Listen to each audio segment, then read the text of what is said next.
Senão ele vai concluir a mensagem que ele tem da parte de Deus para conosco, né? Então nós vamos ouvir nosso irmão Mateus, que vai trazer a palavra. Pode ir.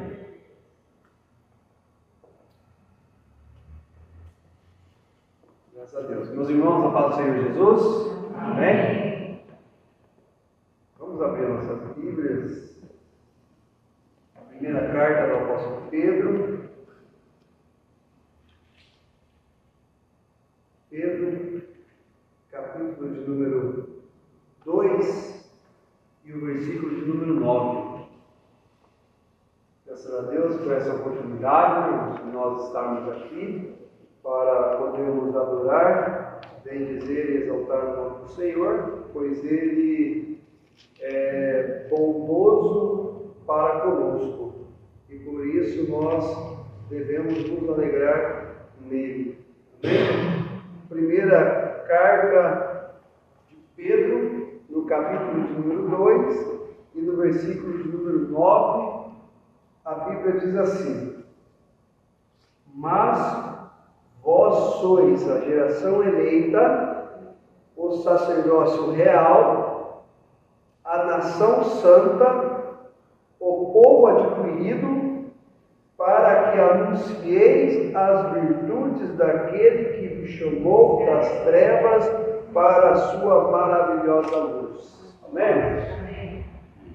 Oremos. Poderoso Deus, eterno Pai, em nome de Jesus, ó Pai, lemos a Tua palavra, Senhor, e estamos aqui, Senhor, reunidos no intuito, ó Pai, de louvar o Teu santo e Seu bendito nome, e também, Senhor, de ouvirmos a Tua palavra. Senhor, pedimos para que o Senhor venha descortinar, ó Pai, a Tua palavra, Senhor, e abrir o nosso entendimento para que nós possamos compreender a mesma. Esse é o nosso desejo, Senhor, e pedimos, ó Pai, como igreja, suplicamos, fale conosco, Senhor, através da Tua palavra, em nome de Jesus. Amém. Amém?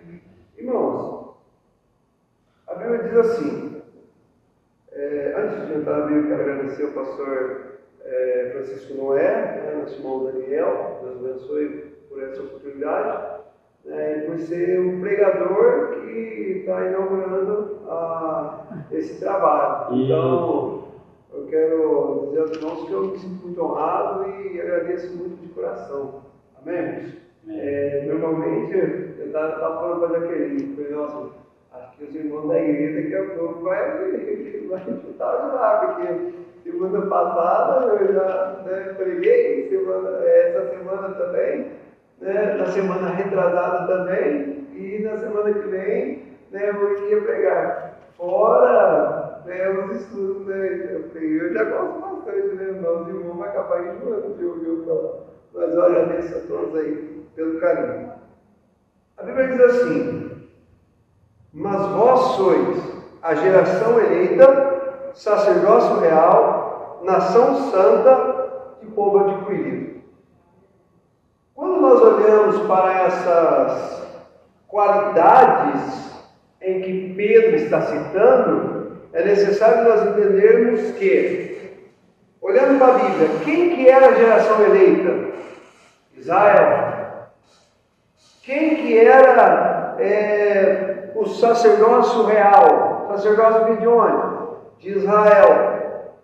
Quem que era a nação santa?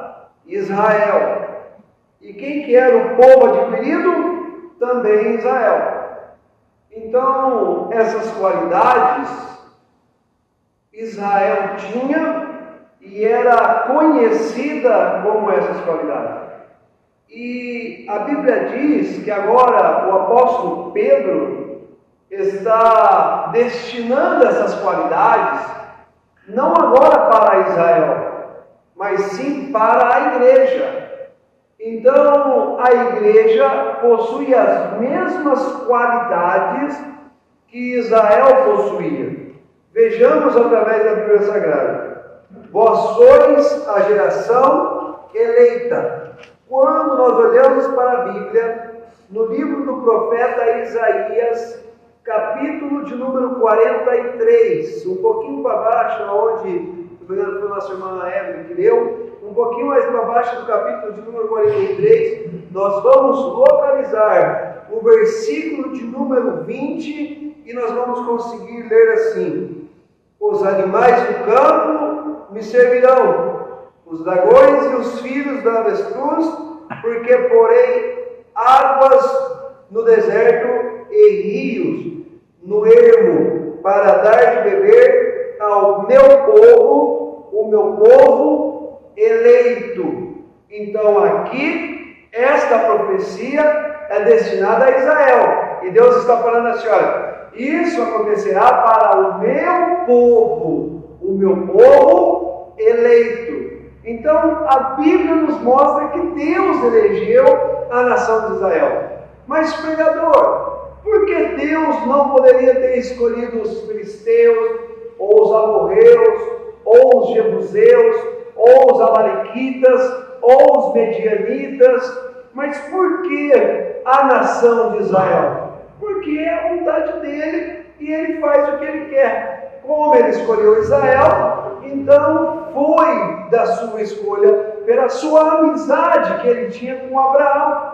E de Abraão veio a nação. Então, por causa de Abraão, a amizade que Deus tinha com Abraão, Deus fez a nação de Israel e decidiu escolher Israel como o seu povo eleito, como diz aqui a Bíblia Sagrada. Então, a geração eleita que Pedro está citando aqui não é somente agora para Israel, porque Israel não é agora a geração exclusiva que o Senhor ele tem. Como nós podemos olhar isso na Bíblia Sagrada? Efésios, capítulo de número 1, nós vamos ver o apóstolo Paulo, ele escrevendo algo sobre o que nós estamos falando. No capítulo de número 1 e no versículo de número 4, o apóstolo Paulo ele escreve assim: como também nos elegeu nele antes da fundação do mundo, para que fôssemos santos e irrepreensíveis diante dele em amor. Então, essa carta que o apóstolo Paulo está escrevendo não é para a nação de Israel, mas sim para a igreja que estava em Éfeso. Olhamos no versículo de número 1. Então o apóstolo Paulo está dizendo assim: olha, a geração eleita era Israel, porém Deus agora nos elegeu também. Deus elegeu também a sua igreja. A igreja agora faz parte, irmãos, do povo eleito por Deus. E quando nós falamos assim, olha, a igreja faz parte do povo eleito por Deus, fica algo meio vago se nós não tentarmos entender de uma maneira mais clara. Se Deus elegeu a nação de Israel, perceba que todos os outros povos que vêm contra Israel, por muitas vezes Deus batalha e não deixa eles batalhar. Por quê? Porque é a nação dele, é povo dele. E quando as nações vêm batalhar, Deus dá vitória se por um acaso eles forem guerrear. E se por um acaso eles forem guerrear e eles perderem a guerra, é porque Deus está tratando com ele. Vejamos alguns exemplos. Quem é que não se lembra quando Moisés tira o povo hebreu da terra do Egito para alcançar Canaã? E no meio do caminho os egípcios vêm atrás. E Deus não permite que a nação de Israel guerreie. Pelo contrário, Ele abre o mar. E quando a nação de Israel passa, os egípcios estão vindo atrás, Ele fecha o mar e Ele mata todos os egípcios. E antes Ele diz assim para o povo: olhem para trás e olhem e vejam esses egípcios, porque é a última vez que vocês verão eles, é a última vez que vocês irão contemplar. Vocês nunca mais vão ver esses egípcios. Por quê? Porque Deus interviu, Deus trabalhou por eles, porque Deus elegeu eles, então Deus cuida deles. Quando nós olhamos para a Bíblia, nós vamos lembrar também que Moabe, Amon e um dos moradores da montanha de Seir se reúnem e vão contra Josafá, mas Josafá é homem de Deus, vem guerrear contra Israel. A Israel é o povo eleito por Deus, e a Bíblia diz que eles não guerrearam, porque Deus falou para Josafá assim: olha, rei Josafá, essa peleja não é sua, eu vou pelejar por vocês, essa peleja é minha. E a Bíblia diz que Deus agiu, e Josafá não precisou guerrear, Josafá não precisou pegar na espada, apenas comemorou a vitória, louvando ao Senhor, entoando hinos a Deus. Por quê? Porque ele não precisou guerrear, porque Deus escolheu o povo, então Deus se responsabiliza por esse povo. Quando eles vão guerrear, Deus dá estratégia, como por exemplo, a Bíblia diz que um dia Ben-Hadad se reúne com 32 reinos e vai contra a nação de Israel no governo de Acabe, por amor à nação de Israel e não a Acabe. Deus deu estratégia para Acabe, para eles guerrearem e vencer aquela guerra. Era Deus trabalhando, era Deus fazendo eles lutar e eles vencer a batalha. Então, há momento que Deus não deixa guerrear, porque é dia da vitória. Há momento que Deus ele deixa a gente guerrear, pegar a espada e ir avante, mas Ele nos dá vitória. Mas há momento também que Deus ele deixa nós guerrearmos e não deixa nós termos vitória na guerra. E por que Deus ele faz isso? Olhamos para a nação de Israel. Quando a Babilônia veio em Israel para levar Israel cativo, Deus deu vitória para a Babilônia. Por quê? Porque o propósito de Deus era arrancar de Israel a idolatria que eles tinham. Então Deus usa a Babilônia para levar eles cativo, a fim de arrancar a idolatria. E quando a idolatria já não estava mais em Israel, Deus tira Israel da Babilônia e faz eles voltarem para Jerusalém. Então tudo na vida daquele que é eleito por Deus está no controle do Senhor. A igreja é eleita, irmãos. Pedro diz assim: olha, nós somos geração eleita, e se Deus nos elegeu, Ele se responsabiliza de cuidar de nós. Vemos aqui o exemplo da nossa irmã Jéssica. O médico disse isso, disse aquilo, e falou: olha, você não pode ter filho, você vai morrer, seu filho vai morrer, o estado é de mortandade para você e para o seu filho, e não tem outra solução. Isso o médico falou. E para a esperança que ela tinha de ter filho, o médico colocou um ponto final. Mas Deus elegeu ela. E quando o médico colocou um ponto final, Deus veio e colocou uma vírgula e falou assim: a história ainda não acabou. Por quê? Porque é eleita minha. E quem começa e quem termina a história sou eu. Aleluia! Então nós somos eleitos. Eleitos do Senhor, geração eleita. Sacerdócio real. Quando nós olhamos para o sacerdócio, nós temos que enxergar no mínimo 3 pontos. Qual é o primeiro ponto? O primeiro ponto é o sentido do sacrifício. Os sacerdotes no Antigo Testamento, eles realizavam sacrifício. E quando nós olhamos para Levítico capítulo número 7, nós vemos que eles realizavam o sacrifício. E como era o sacrifício? Era pegado um animal, e esse animal, ele era degolado, ele era partido, colocado sobre o altar, queimava e se fazia ali o holocausto, e sacrificava ao Senhor o animal. Então era a responsabilidade de quem? Dos sacerdotes. Aí nós olhamos para Romanos, capítulo número 12, versículo número 1, a Bíblia diz assim agora, que não é mais os sacerdotes que vão fazer o sacrifício, mas a Bíblia diz que nós devemos entregar o nosso corpo como um sacrifício vivo, santo e agradável ao Senhor. Então agora nós realizamos o sacrifício, e o sacrifício agora não é mais o animal, nós somos o sacrifício. Então quando nós virmos para a igreja, independente se é, como disse aqui a nossa irmã Evelyn, independente se é no momento da oração, no período matinal, que é no período da manhã, independente se é na oração no período da tarde, que é aqui a tarde com Deus, independente se é no período noturno, que é o culto realizado aqui na igreja, independente de qual é o período que nós vemos aqui, nós devemos vir sendo nós o sacrifício. Agora perceba que o sacrifício, ele não é preparado, irmãos, no momento do holocausto. O sacrifício, ele tem que ser preparado antes de começar o holocausto. O holocausto quer dizer a cerimônia da entrega. O sacrifício é o animal que vai vir para ser sacrificado. E o holocausto é a cerimônia desse sacrifício.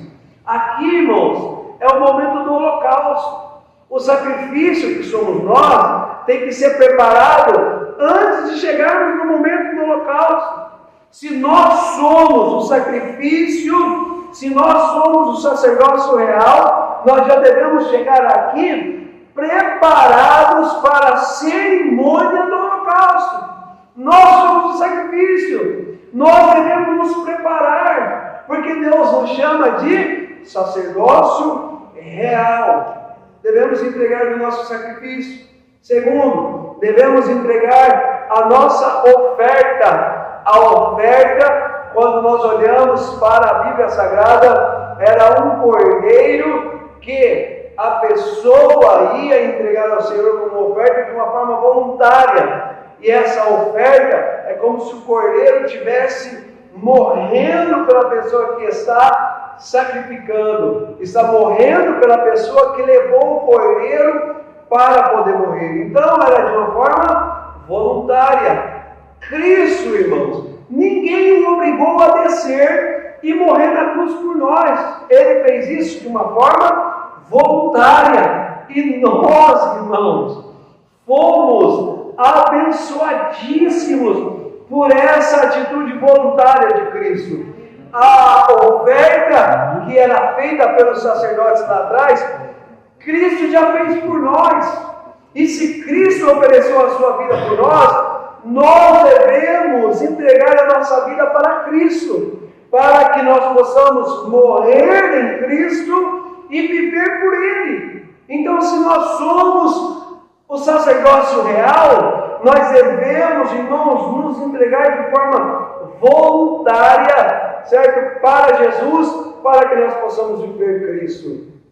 Quando nós vemos o último ponto do sacrifício, é entrar na casa do sacerdócio, entrar na casa. Perceba que o sacerdote era o único que podia entrar na área do santo. Era o sacerdote e o sumo sacerdote. Por quê? Porque na casa de Deus, na época dos tabernáculos, eles entravam até os átrios. O que é o átrio? Para nós podermos entender aqui, eu vou deixar de uma maneira bem contemporânea aqui na nossa igreja. O átrio é como se fosse o lado de fora aí da porta da igreja, da porta de vidro. É esse espacinho, esse corredor que tem aí, que dá acesso à rua. Então o átrio da casa de Deus é como se fosse essa parte aqui e essas laterais. Isso era o átrio. O átrio era o pátio externo. Então o sacerdote, ele tinha a oportunidade de não ficar apenas no átrio, mas de abrir a porta e entrar dentro da igreja. Os outros judeus não. Os outros judeus tinham que ficar no átrio. Davi, para os irmãos terem uma ideia, o homem segundo o coração de Deus, ele dizia assim: olha, Senhor, eu prefiro ficar um só dia no teu átrio do que 1000 em qualquer outro lugar. Sabe por que ele não falou? Sabe por que ele falou átrio? Porque ele não podia entrar. Davi, um homem segundo o coração de Deus, não podia entrar dentro da casa. E ele falou assim: ó, eu prefiro ficar um dia no teu átrio do que 1000 em qualquer outro lugar. Aí ele vai um pouquinho mais para frente dizendo assim: Senhor, eu prefiro pousar passar a noite na porta da congregação, o que é isso? É como se ele estivesse deitado ali, irmão, na porta aqui. Na verdade, o tabernáculo só tinha uma porta que era de entrada ali. É a mesma coisa que ele falasse, ó, Senhor, eu prefiro dormir ali, ó, esticado, na porta do templo, na porta, na verdade, do tabernáculo, porque o templo não tinha ainda. Eu prefiro dormir na porta do tabernáculo do que dormir na tenda da iniquidade. Davi tinha o desejo de entrar, mas ele não podia. Por quê? Porque quem podia entrar? O sacerdote, irmãos. Somente os sacerdotes. E quem aqui vem para a igreja, irmãos, e é barrado pelo porteiro da igreja para ficar para lá de fora? Ninguém! Nós, irmãos, podemos entrar na casa de Deus. Nós podemos abrir a porta e entrar. Isso é apenas autorizado pelos sacerdotes. E nós entramos, e Deus fala assim, sabe por que vocês entram? Porque eu constituí vocês como sacerdócio real, aleluia. Nós somos sacerdotes do Senhor. Nós estamos nessa qualidade. Isso aqui que é o duro, é que Davi valorizava tanto em ficar no átrio e dormir lá na porta da congregação, e às vezes a gente entra e não damos o valor que Davi dava de ficar por lá de fora. Às vezes as pessoas, nós não, porque a gente dedica o nosso tempo para poder estar aqui. Um exemplo, numa tarde como essa, nós estamos aqui. Mas tem pessoas que têm a oportunidade de entrar e estar aqui, mas não querem. Por quê? Não sei. Não sei porque eu não entendo. Porque a vontade nossa, irmãos, tem que estar 100% ligada em Deus. Nós somos sacerdotes. Enquanto nós tivermos a oportunidade de entrarmos na casa de Deus, nós temos que valorizar isso e entrarmos mesmo e fazer isso de cabeça erguida, com o coração alegre e orgulhoso de nós mesmos. Por quê? Porque Deus nos deu essa oportunidade. Nós podemos entrar e isso era apenas o sacerdote que podia fazer. E nós estamos aqui, então Deus fala assim, vocês são a geração eleita. Por quê? Porque eu escolhi vocês e eu me responsabilizo por vocês e eu cuido de vocês, independente da situação que vocês estão. Vocês são o sacerdócio real. Por quê? Porque vocês podem sacrificar. Os reis não podiam sacrificar. Lembra de Saul? Saul quis sacrificar e ele de fato sacrificou. E só pelo fato de ele ter sacrificado o cordeiro a Deus ele rejeitou a Saul, porque ele fez o sacrifício. Deus não gostou da atitude de Saul porque ele fez um sacrifício. E nós podemos nos sacrificar. O rei de Israel não pode, e nós podemos. Davi era um homem que, se nós formos olhar, ele tinha um coração voltado para o ministério dos levitas, mas ele não podia efetuar.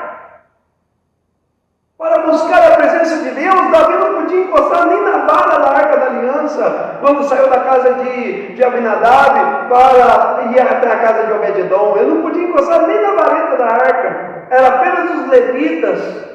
Ele queria, mas ele não podia. Hoje, Deus não habita numa arca onde nós seguramos nas varetas. Hoje, Deus habita dentro de nós. Glória a Deus. Dentro de nós. Aleluia. Sacerdócio. Nação santa. É interessante que Deus ele escolhe a nação de Israel e santifica a nação de Israel. E entre a nação de Israel existia alguns homens que Deus ele tinha algo mais especial para eles. Deus está falando que Deus ele tinha algo mais especiais para um do que para outros? Sim, é isso que eu estou falando. Deus ele tinha algo mais íntimo com uns do que para com os outros. Por exemplo, Sansão. Deus chamou Sansão para ser nazireu. E Deus ele tinha algo diferente com Sansão, e o que Deus tinha para Sansão, Deus não teve com nenhum outro na Bíblia. Outra pessoa era Samuel. Samuel era uma pessoa também chamada nazireu. O que Deus tinha para Samuel era algo que Deus não fez com ninguém mais na Bíblia. Com Sansão foi a força, todo mundo conhece a história, a força de Sansão. Quem teve a força de Sansão na Bíblia? Ninguém. Com Samuel era a saída do governo teocrático para um governo monárquico, ou seja, a saída do governo de Deus em Israel para o governo humano. Aonde teve isso na Bíblia sem ser com Samuel? Mas ninguém. E outra pessoa é quem? João Batista, chamado também de Nazireu, o homem que preparou o terreno para a vinda de Cristo. Quem mais fez isso? Ninguém, apenas João Batista. Então Deus ele tem um chamado na vida dessas pessoas para um trabalho mais especial. E a Bíblia diz que essas pessoas são chamadas de Nazireu. E sabe o que significa a palavra Nazireu, irmão? Separado. No Antigo Testamento, a palavra Nazireu vem como separado. E se nós pegarmos a palavra separado e virmos para o Novo Testamento, sabe que palavra que vem? Santo. Sabe quem que Deus chama de santo? A sua igreja. A igreja Deus chama de santo. Se santo é separado, então nós podemos ter a ideia mesmo no Antigo Testamento. Deus tem uma obra na vida de todos, amém. Deus ele quer salvar todos, amém. Mas quando Deus ele quer trabalhar, Deus ele vai atrás dos seus santos. Por quê? Porque os santos estão separados para uma obra que Deus vai fazer em um determinado tempo. Então, se nós estamos aqui, irmãos, Deus ele tem uma obra para exercer em nós em um certo determinado tempo. E é por isso que nós temos que ser uma nação santa, um povo adquirido. Aí a Bíblia nos mostra. Por que Deus ele coloca as mesmas qualidades que Israel tinha em nós? Qual é o motivo? Bom, beleza, ok, eu entendi, glória a Deus, aleluia. Olha as qualidades que Israel tinha, e olhamos também para o contexto histórico, e vemos que algumas peculiaridades, como entrar dentro da casa de Deus, participar do sacrifício, oferecer o sacrifício a Deus que nem o rei podia, né? Olhando para a Bíblia, nós vamos ver que o cuidado de Deus com a nação de Israel, deles não precisar guerrear, e se eles guerrearem, Deus dava vitória. E se eles perdessem a guerra, é porque Deus estava tratando com eles para poder fazer alguma coisa, e depois dando a vitória, tirando eles da derrota.